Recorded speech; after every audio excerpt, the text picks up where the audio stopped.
Hello everyone. सो आज हम intangible assets के बारे में डिस्कस करने जा रहे हैं, उसकी क्वेश्चंस करने जा रहे हैं। ठीक है, तो सबसे पहले हम लोग क्या डिस्कस करेंगे, इसमें हम क्वेश्चंस डिस्कस करेंगे। सबसे पहले हम रिक्वायरमेंट देखते हैं कि क्या रिक्वायरमेंट है। How should the work transaction, लेकिन सबसे पहले मैं उससे भी पहले ना आपसे तीन चीज़ें डिस्कस करना चाहती हूँ कि इंटेंजिबल एसेट्स जो होती हैं वो उसका क्राइटेरिया क्या होता है कि हम इंटेंजिबल एसेट्स रिकॉग्नाइज करने का। तो सबसे पहली बात तो इंटेंजिबल एसेट्स मतलब, क्योंकि ज़्यादातर क्वेश्चन डेफिनेशन पे बेस्ड है गाइस, तो सबसे पहले तो जो क्राइटेरिया है वो है आपका, एक मिनट,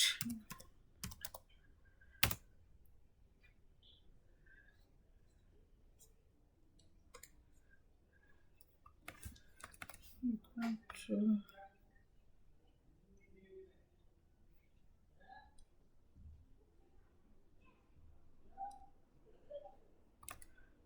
ठीक है। तो सबसे पहला क्राइटेरिया है नो फिजिकल सब्सटेंस। ठीक है, कोई फिजिकल सब्सटेंस नहीं होता, मतलब आप उसे छू नहीं सकते हो। ठीक है। दूसरा है आपको उसका कंट्रोल होना चाहिए।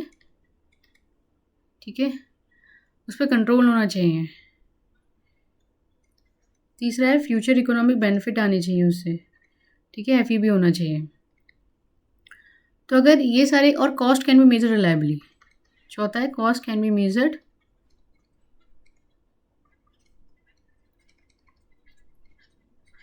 रिलायबली। ठीक है, अगर ये चारों क्राइटेरिया मीट हो रहे हैं तब जाके हम इंटेंजिबल एसेट को रिकॉग्नाइज करेंगे। ठीक है, ठीक है गाइस, तो अब हम मूव ऑन करते हैं।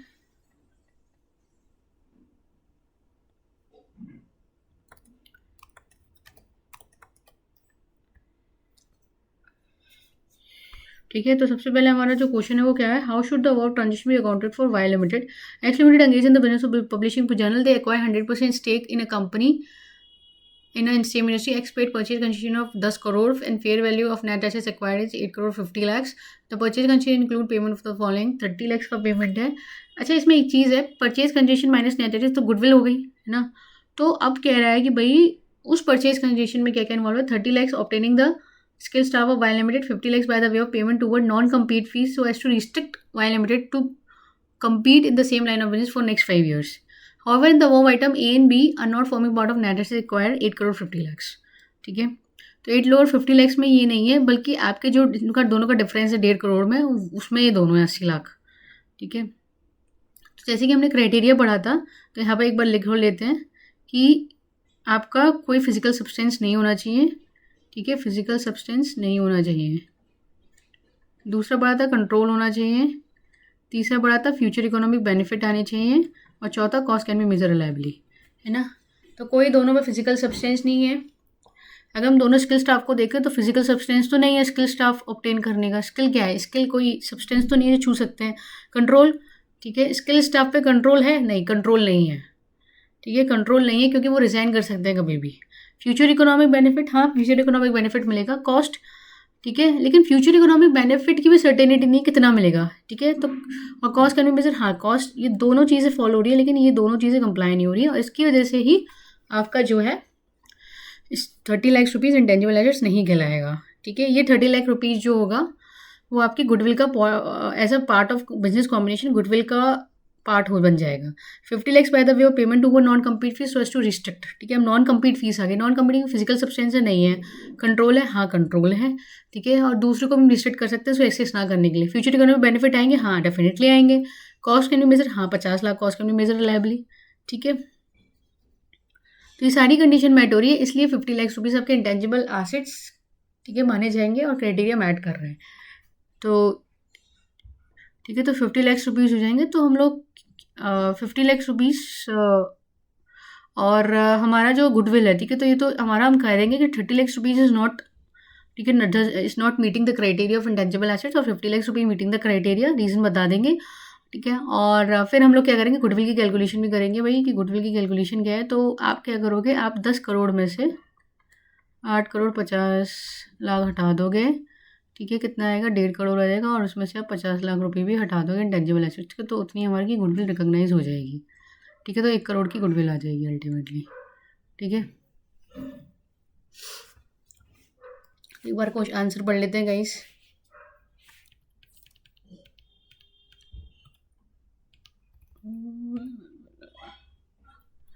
X Limited should recognize intangible assets in respect of concession paid toward non-compete fees. However, the amount paid for obtaining skilled staff amounting to 30 lakhs doesn't meet the definition criteria of intangible assets, since X Limited has not established any right over the resources and same should be expensed. The entity has insufficient control over those expected future economic benefits arising from the team of skilled staff. Therefore, 50 lakh will be separately recognized as intangible assets, whereas the amount paid for obtaining skilled staff doesn't meet the recognition criteria for being identified as a separate intangible assets. However, since it is acquired as a part of business combination, ठीक है, इसमें clearly लिखा हुआ है since it's acquired as a part of business combination, ठीक है, it forms a part of goodwill recognized at acquisition date. So the value of goodwill would be 1 crore rupees. ठीक है, तो हम दूसरे क्वेश्चन पे आ जाते हैं. दूसरा क्वेश्चन क्या कह रहा है, can the franchisee right be treated as intangible assets under Ind AS 88. Franchisee right की बात कर रहे हैं. ठीक है, पढ़ते हैं. X Limited purchased a franchisee from restaurant chain at a cost of 1 crore, and the franchisee has a 10 years life. In addition, franchisee agreement mentioned that the franchisee would pay the franchisee a royalty. ठीक है, a royalty as a percentage of sales made. Can the franchisee right be treated as. ठीक है, तो उसमें दो चीज़ें हो गई गाइस, इसमें दो चीज़ें हो गई. एक तो हो गया आपका लमसम की कॉस्ट हो गई 1 करोड़ की. दूसरा हो गया आपका as a percentage of sales. दो चीज़ें हो गई. ठीक है, तो क्राइटेरिया वही लिख देते हैं अपना कि कोई फिजिकल सब्सटेंस नहीं होना चाहिए. ठीक है, दूसरा आपका cost can be measure reliably. तीसरा कंट्रोल. ठीक है, फ्यूचर इकोनॉमिक बेनिफिट मिल रहे हो और कंट्रोल हो. ठीक है, अब फ्रेंचाइजी में मिल रही है, हम फ्रेंचाइजी खरीद रहे हैं, तो कोई फिजिकल सब्सटेंस नहीं है फ्रेंचाइजी राइट का. कॉस्ट कैन बी मेजर, हाँ 1 करोड़ रुपीज़ मेजर है. फ्यूचर इकोनॉमिक डेफिनेटली मिलेंगे हम लोगों को, सेल्स होगी हमारी इस वजह से. कंट्रोल तो है आपका. ठीक है, ओनरशिप है, कंट्रोल है, मिल रहा है राइट. ठीक है, बेनिफिट्स मिलेंगे फ्यूचर में. तो ये सारे मीट कर रहे हैं, इसलिए जो 1 करोड़ रुपीज़ है वो आपका क्या हो जाएगा, इंटेंजिबल एसेट्स हो जाएगा. अब रॉयल्टी एज अ परसेंटेज देखें, नो फिजिकल सब्सटेंस. ठीक है, कॉस्ट मेजर नहीं हो सकती. लाइव पता नहीं कितनी सेल्स होगी, फ्यूचर में पता नहीं कितनी सेल्स होगी, कुछ नहीं पता.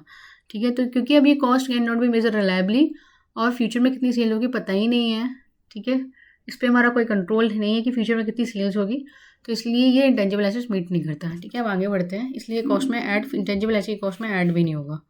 ठीक है, तो आगे बढ़ते हैं. सेकेंड वाला पॉइंट जल्दी से पढ़ लेते हैं. Franchisee right meet the identification criteria for intangible assets since it arises from contractual rights. It is acquired separately. Its cost can be measured reliably. ठीक है, सेपरेटली है, सेपरेटली आइडेंटिफाइबल भी है. अच्छा, इसमें एक चीज़ और है. ठीक है, फिफ्थ पॉइंट है रिकग्निशन क्राइटेरिया का. ठीक है, separately it is acquired separately. ठीक है, एक है separately can be acquired separately and identifiable, मतलब सॉरी ट्रांसफरेबल, कि आप उससे सेल भी कर सकते हो आगे जाके. तो फ्रेंचाइजी ऐसा राइट है, इसे सेल किया जा सकता है आगे जाके. ठीक है, it is acquired separately and its cost can be measure reliably. In addition X limited will have a future economic benefit and control over them from franchisee right. ठीक है, तो हमने कितने लिख दिए, separately, cost can be measure reliably, contractual right से हो रही है और कोई फिजिकल सब्सटेंस नहीं है और फ्यूचर इकोनॉमिक बेनिफिट हो रहा है. ठीक है, आपका फ्यूचर इकोनॉमिक बेनिफिट हो रहा है और कंट्रोल भी है. X limited should recognise the franchisee that is intangible asset and amortised over 10 years. Royalty as a percent paid to would be a charge to PNL account. PNL account में चढ़ जाएगा जो भी रॉयल्टी आएगी. ठीक है, हम क्वेश्चन नंबर आ जाते हैं आपका, हम क्वेश्चन नंबर आ जाते हैं थर्ड पे. ठीक है, अब क्वेश्चन नंबर थर्ड है, can the customer list be treated as intangible assets Ind AS है 38. कस्टमर लिस्ट की बात हो रही है यहाँ पे. तो क्या entity regularly places advertisement newspaper advertising is product and includes reply slip that inform individual replying to advertisement. ठीक है, इसमें रिप्लाई स्लिप भी आ जाती है. तो इंडिविजुअल रिप्लाई करता है advertisement, the entity may pass to individual details to the other seller or silver product unless individual tick a box in advertisement. ठीक है, over the period of time, the entity has assembled a list of customers' name and addresses. The list is provided to other entity for a fees. Entity would like to recognize an assets in respect of expected future economic benefit to be derived from the list. ठीक है, तो अब इसमें बोल रहा है कि ऐसी लिस्ट क्या ट्रीट हो सकती है इंटेंजिबल एसेट्स से. ठीक है, अब इसमें क्या हो रहा है गाइस, इसमें ये हो रहा है फ्रेंड्स कि एंटिटी जो है वो क्या कर रही है, न्यूज़पेपर में एडवर्टाइजमेंट करती है अपने प्रोडक्ट्स का. ठीक है, और रिप्लाई स्लिप भी दे देती है और फिर क्या करती है, रिप्लाई स्लिप भरवा लेती है. ठीक है, कि वो अपने रिप्लाई स्लिप भर के उनको दे दे, तो उसके पास डिटेल है, कस्टमर लिस्ट पड़ी हुई है उसके पास, तो वो दूसरी एंटिटी को पैसों में वो लिस्ट भेजती है। ठीक है, तो रिकग्निशन क्राइटेरिया एक बार पढ़ लेते हैं कि क्या क्या है। कोई फिजिकल सब्सटेंस है जो कस्टमर लिस्ट का इन्फॉर्मेशन है, फिजिकल सब्सटेंस तो कुछ नहीं है। Cost can be measure reliably, नहीं, cost can be measure not reliably. Future economic benefit, ठीक है, लेकिन कितने होंगे पता नहीं। कंट्रोल, ठीक है, कंट्रोल है, नहीं कंट्रोल नहीं है, कल को किसी ने केस कर दिया तो इसलिए, क्योंकि इतनी सारी चीज़ें नहीं है। और ठीक है, सेपरेटली क्या हम उसको सेल कर सकते हैं, सेपरेटली हाँ कर सकते हैं सेपरेटली, ठीक है, एंड ट्रांसफरेबल। तो ये वाला क्राइटेरिया तो मैट हो रहा है, लेकिन ये सारे क्राइटेरिया मैट ही नहीं हो रहे हैं। ठीक है, ये सारे क्राइटेरिया, 3 क्राइटेरिया इसमें से मैच नहीं हो रहे। ना फ्यूचर इकोनॉमिक बेनिफिट का पता है, सर्टेनिटी नहीं है। फ्यूचर इकोनॉमिक बेनिफिट देगा, डेफिनेटली देगा, लेकिन कंट्रोल नहीं है हमारा। कंट्रोल कोई भी कभी भी केस कर सकता है। Cost can be measure reliably, cost नहीं हो सकती मेजर रिलायबली। तो 2 कंडीशन आपकी सेट ऑफ हो ही नहीं रही है। ठीक है, तो इसलिए आपका ये फ्रेंचाइजी जो कस्टमर लिस्ट जो है वो आपका इंटेंजिबल एसेट्स नहीं है। क्वेश्चन का रीड कर लेते हैं answer. In such situation no legal right to customer relationship, कोई लीगल राइट नहीं है, कंट्रोल नहीं है। But exchange transaction have taken place that evidence separability of assets, ठीक है, सेपरेबिलिटी है, and control that entity is able to exchange over assets. ठीक है, और therefore list is an intangible asset. However, entity may not recognize assets because of cost of generating list जो है वो internally cannot be distinct from cost of developing the business as a whole. ठीक है, तो cost आप major नहीं कर सकते रिलायबली। पहला हो गया कॉस्ट मेजर नहीं कर सकते, दूसरा हो गया आपके पास कोई लीगल राइट नहीं है। आपके पास कोई लीगल राइट नहीं है, तो अल्टीमेटली आपके पास लीगल राइट नहीं है, तो कहीं ना कहीं कंट्रोल भी नहीं है। ठीक है, तो internally cannot be exchanged, it doesn't meet the conditions specified to recognize internally generated intangible assets। ठीक है, तो इसमें ना एक चीज़ है, एक मिनट, इसमें जो आपके की वर्ड्स हैं, एक तो है नो लीगल राइट, दूसरा है सेपरेबिलिटी तो है, लेकिन ठीक है, और लेकिन जो कॉस्ट है वो आप रिकग्नाइज नहीं कर सकते क्योंकि cost can not be measure reliably. ठीक है, तो हम आगे बढ़ते हैं हम लोग।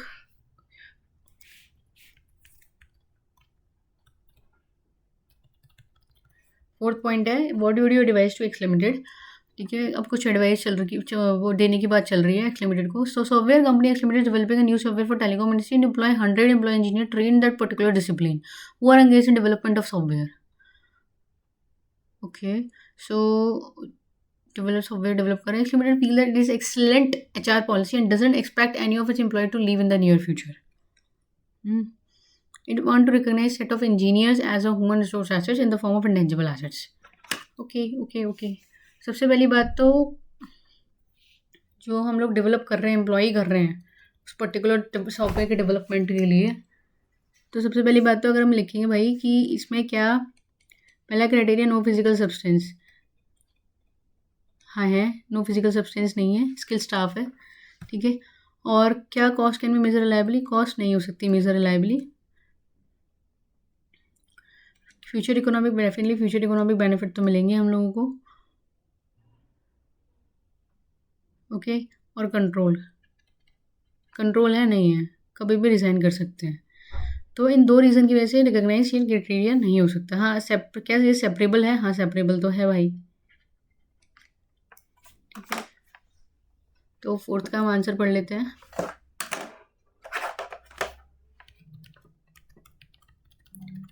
Although without the doubt the skill set of employees make them extremely valuable to company, however it doesn't have control over them. Merely having good HR policy would not make them eligible to be recognized as an intangible asset. ठीक है,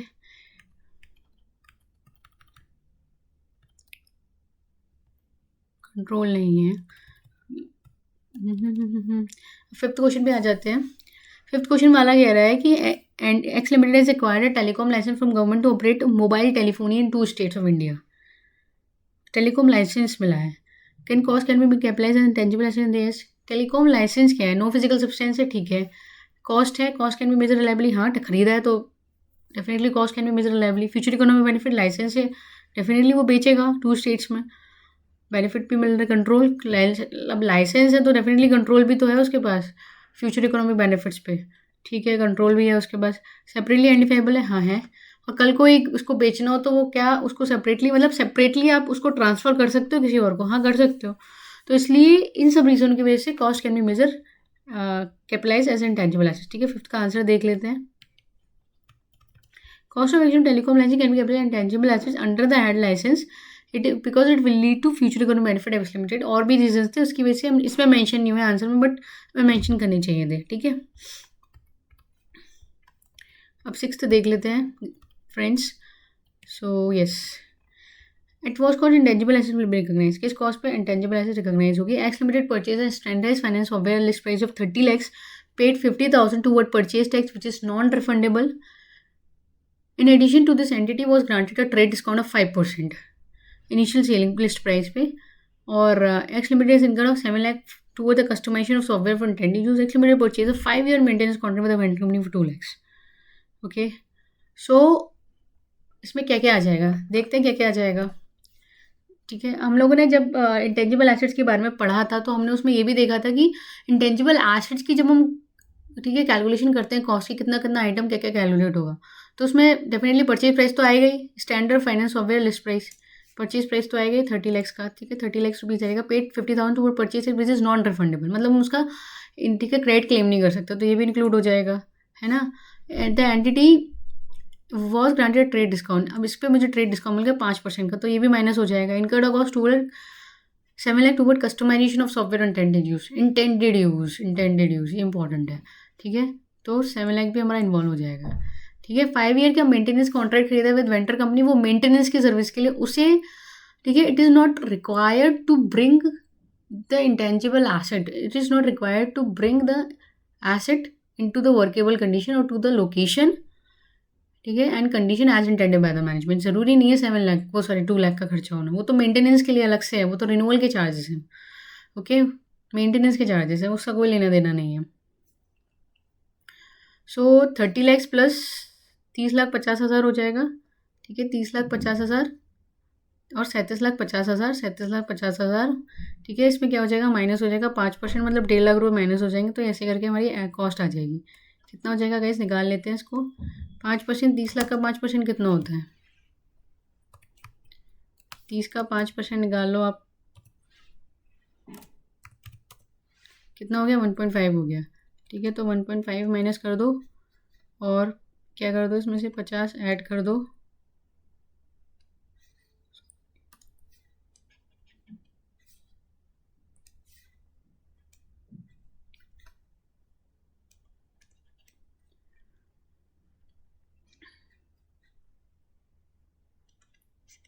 तो कितनी cost आ जाएगी इसकी, 28.5। ठीक है, 28.5, 29 और 7, 36 आ जाएगी लोगों को। ठीक है, सो 1 सेकेंड, कौन सा क्वेश्चन था ये हमारा, 6th वाला। ठीक है, 6th वाला। In accordance with India's cost of separately acquired intangible assets, it is purchase price, non-refundable purchase tax after taking trade discount, rebate and any directly attributable cost for preparing the assets for intended use. Okay, ये जो line है ना, ये बहुत ज़्यादा important keyword है। ये जो लाइन है आपका बहुत ज़्यादा इंपॉर्टेंट कीवर्ड है। Okay, therefore initial cost of asset should be list price, trade discount minus कर दो, नॉन रिफंडेबल परचेज टैक्स और कस्टमाइज कॉस्ट, तो ये आ जाएगा हमको।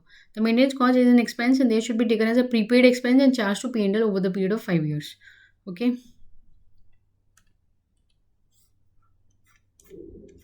हमारा आ जाता है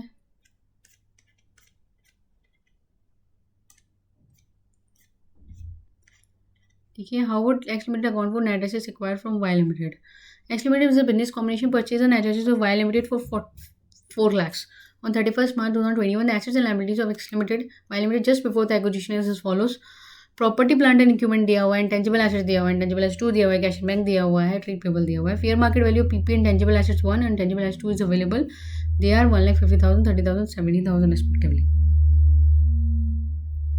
अब इन्होंने क्या किया है, इन्होंने क्या है हम लोगों से कि भाई इंटेंजिबल एसेट्स 1 है, इसकी फेयर वैल्यू, इंटेंजिबल एसेट्स 2 है, इसकी फेयर वैल्यू, ये कितनी कितनी दी हुई है एक बार देख लेते हैं। ये नेट एसेट्स एक्वायर कैसे करेंगे,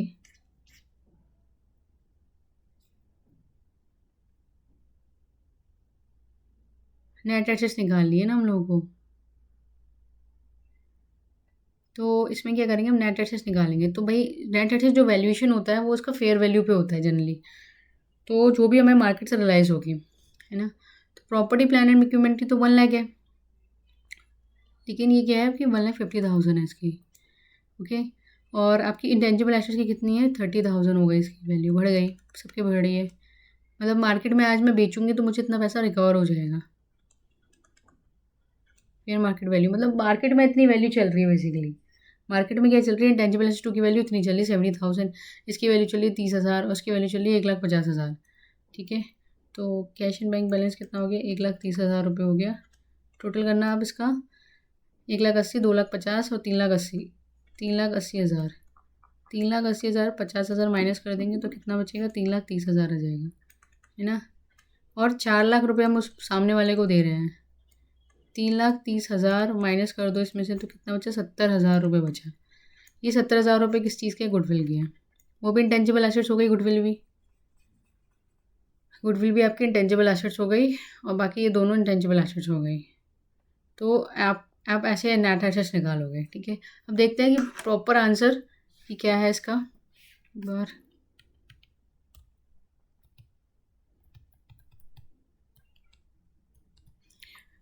will account for these assets acquired from Y limited in the following में ना, property plant and equipment goodwill हो गई 70,000 की, और इंटेंजिबल एसेट्स 30,000 की, और इंटेंजिबल एसेट्स 2 हो गई आपकी 70,000 की, और ये हो गई 1,30,000 की, और ट्रेड पीपल 50,000 का हो गया। तो नेट एसेट्स हमारी हम ऐसे, ठीक है, दिखाएंगे, मतलब ऐसे अकाउंट फॉर करेंगे इस वैल्यू पर, okay. Goodwill is different from between the fair value of net asset acquired and purchase condition paid which is calculated as follows goodwill. तो ऐसे करके हम लोगों का आ गया आंसर, ठीक है। तो गुडविल की कैलकुलेशन करनी थी और दिखाना था कि नेट एसेट्स किस किस पे वैल्यू होगी।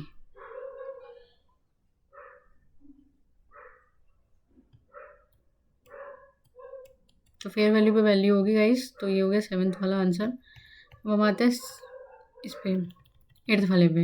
Eight what amount tangible should be measured as per Ind AS 38। X Limited acquired Via Limited on 30th April 2021. The purchase condition 50 lakhs and the fair value of intangible assets 45 lakhs. The company estimate the fair value of in-process research project at 10 lakhs. No other intangible asset acquired by X Limited in the transaction. Further cost incurred by X Limited in relation to that research project is as follows. 5 lakh रुपए research expenses के खत्म मेरे खर्च हो गए, 2 लाख रुपए technical feasibility के खर्च हो गए, 7 लाख रुपए future economic further development cost के खर्च हो गए, वह टेक्निकल फिजिबिलिटी स्टैब्लिश, ओके। सो इसमें पूछ रहा है किस अमाउंट पर रिकॉग्नाइज करूँ। तो गाइस जब हमने इंटेंजिबल एसेट्स में पढ़ा था, इंटेंजिबल एसेट्स में तो हमने ये देखा था कि जब रिसर्च एक्सपेंस में जो भी खर्चे होते हैं वो रिकॉग्नाइज नहीं होते आपके, वो कैपिटलाइज नहीं होते, वो एक्सपेंस हो जाते हैं P&L में। बाकी जो डेवलपमेंट फेज में जो भी खर्चा होता है वो आपका क्या रहता है, डेवलपमेंट फेज में जो भी आपका खर्चा होता है वो आपका रिकॉग्नाइज होता है, वो कैपिटलाइज किया जाता है, ओके। सो डेवलपमेंट फेज में आपकी टेक्निकल फिजिबिलिटी आ जाती है, डेवलपमेंट फेज में रेगुलेटरी अप्रूवल्स आ जाती है। सो इसमें हम लोगों को लिखा हुआ है कि कितना हम वैल्यू करेंगे। तो अगर हम देखें तो परचेज कंसिडरेशन 50 लाख का फेयर वैल्यू कितनी है, तो भाई 5 लाख रुपए किस चीज़ के हैं, 5 लाख रुपए किस चीज़ के हैं, गुडविल के, okay.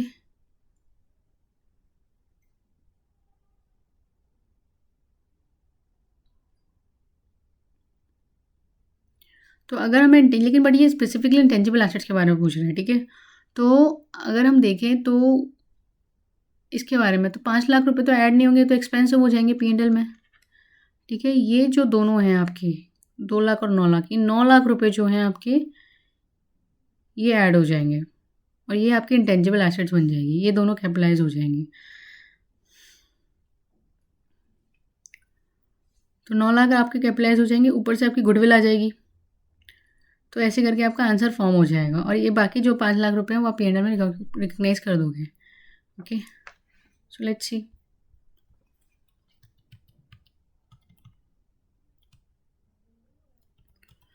X Limited should recognize the acquired in-house project at fair value 10 lakhs, research cost 5 lakhs and cost of re-establishing technicals should be charged to P&L, ठीक है। जो भी 5 लाख की कॉस्ट है वो आपका क्या हो जाएगी, P&L में चार्ज होगी cost income from point of view technical feasibility until the time the development cost are incurred और कैपिटलाइज। इंटेंजिबल एसेट जो होगी वो क्या होगी आपकी 10 लाख प्लस 7 लाख। ओके, अच्छा technical fees okay sorry my bad. इसमें जो इसमें लिखा हुआ है कि जो टेक्निकल फीसिबिलिटी मतलब डेवलपमेंट फेज में जो टेक्निकल फीसिबिलिटी के बाद जो खर्चे होते हैं वो आ जाते हैं। टेक्निकल फीसिबिलिटी जो पहले खर्चे होते हैं वो आपके क्या हो जाते हैं, आपके कैपिटलाइज हो सॉरी वो एक्सपेंसिव हो जाते हैं। तो इसलिए जो 5 लाख और 2 लाख है वो दोनों आपके एक्सपेंसिव हो जाएंगे। बाकी इसने एक्वायर किया मतलब उसने पैसा दिया है, तो अगर इसने इस हाउस रिसर्च प्रोजेक्ट का पैसा दिया as a part of business combination तो वो भी आपका कैपिटलाइज हो जाएगा। ठीक है, ठीक है, थोड़ा कंफ्यूजिंग क्वेश्चन था बट अच्छा था, इट्स गुड। अब इसको हाईलाइट कर लोगे।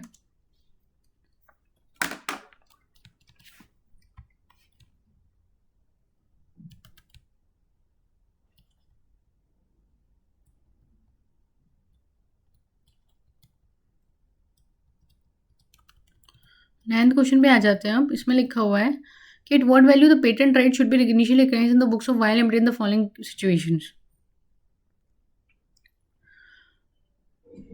ठीक है, किस वैल्यू पे पेटेंट राइट रिकॉग्नाइज होना चाहिए। लेट्स सी, अगर X limited didn't pay any cash to Y limited, अगर उसने पे किया है 2 लाख रुपए वाई लिमिटेड को तो X limited acquired a patent right of manufacturing drug from Y limited.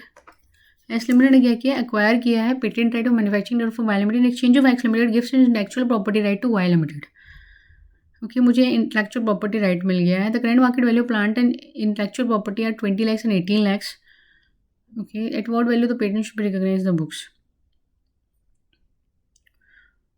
तो जो इसकी करंट मार्केट वैल्यू है ना उसी पे तो मैंने एक्वायर किया हुआ है। लेकिन इसमें क्या है कि इसमें पता है क्या लिखा है, एक्सचेंज हो रहा है। ठीक है, मतलब मुझे पेटेंट राइट मैन्युफैक्चरिंग राइट का मिल रहा है और मैं क्या कर रही हूँ, एक्स लिमिटेड क्या कर रहा है, एक्स लिमिटेड अपना इंटेलेक्चुअल प्रॉपर्टी राइट ले रहा है। यहाँ पे कंडीशन क्या हो रही है, एक्स और वाई हैं, एक्स और वाई हैं, तो वो कह रहा है कि मैं तुझसे राइट ऑफ मैन्युफैक्चरिंग ले रहा हूँ।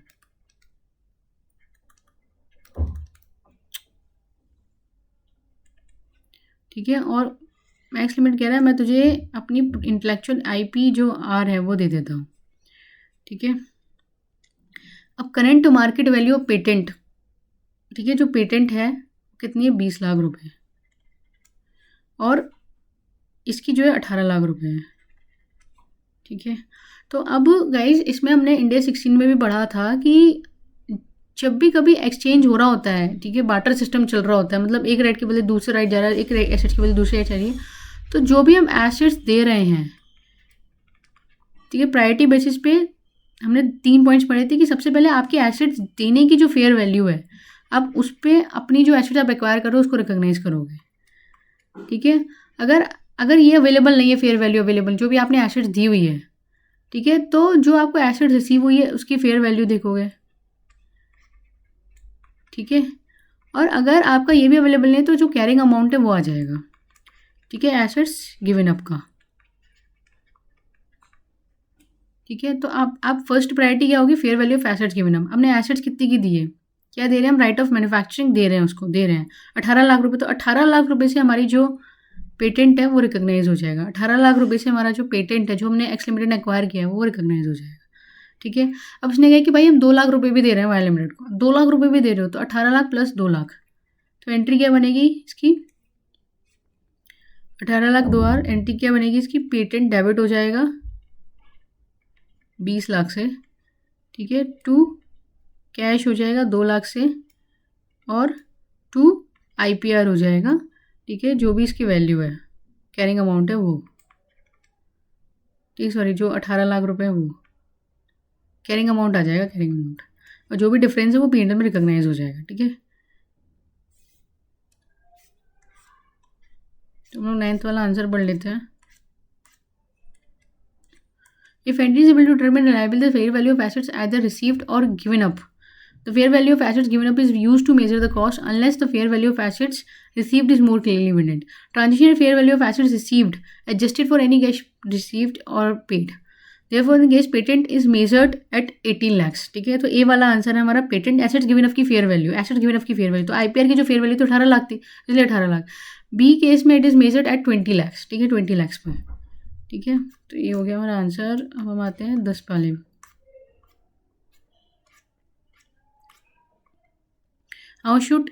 How the entity should account for above cost incurred on promoting such show. Okay, ऐसे शो को प्रमोट करने के लिए एंटिटी को कैसे अकाउंट फॉर करना चाहिए। एक्स गारमेंट लिमिटेड स्पेंट कितने 1 करोड़ रुपए toward the promotion of fashion show by the way of various road shows and content. Promotional activity चल रही है। After the entity, the brand name of entity got popular and resultantly subsequent sales shown a significant improvement. Further expected this hike would have an effect over next 2 to 3 years. Okay, तो क्या ये जो 1 crore promotion expense है वो recognise होना चाहिए। Answer ये देखिए, हम देख लेते हैं कि होना चाहिए नहीं होना चाहिए। पहली बात तो कोई फिजिकल सब्सटेंस नहीं होना चाहिए, नहीं है भाई। ठीक है, दूसरा आपका फ्यूचर इकोनॉमिक बेनिफिट, तो क्या हमें से फ्यूचर इकोनॉमिक बेनिफिट मिलेगा? हाँ मिलेगा, है ना, एक्सपेक्टेड है भाई 2-3 से 3 साल के लिए। ओके, कंट्रोल है हमारा, कितनी सेल्स हो जाए, कितना हो जाए, क्या कंट्रोल है? नहीं, कोई कंट्रोल नहीं है। ओके, कोई कंट्रोल नहीं है, कंट्रोल तो नहीं है। ठीक है, सेपरेटली आइडेंटिफाइबल है, प्रमोशनल एक्टिविटी तो आइडेंटिफाइबल है। ठीक है, क्या आप इसे कहीं बेच सकते हैं? ट्रांसफरेबल है, नहीं बेच सकते। ठीक है, तो ना तो ये कंडीशन पूरी हो रही है ना ये कंडीशन पूरी हो रही है, तो इस वजह से हम लोग ये प्रमोशनल एक्टिविटी हमारा फ्यूचर इकोनॉमिक बेनिफिट भी हमें पता नहीं कितना मिलेगा। ठीक है, कंट्रोल भी नहीं है हमारा इस पर, तो बिकॉज ऑफ दीज रीजंस आप इसे रिकॉग्नाइज नहीं कर सकते इंटेंजिबल एसेट्स को। ठीक ठीक है,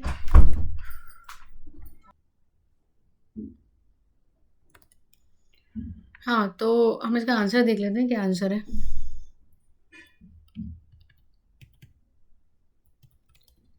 Expenditure 1 crore through increased future economic benefit, but it doesn't result in creation of intangible assets. So such promotional expense must be expense of.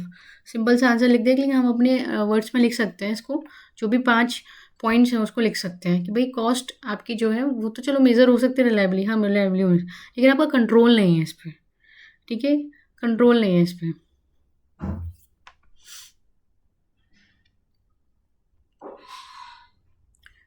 तो अभी हम लोग ठीक है 10 क्वेश्चन हो गए, बाकी नेक्स्ट क्वेश्चन जो है हम लोग अगली वीडियो में चालू फिर स्टार्ट करेंगे।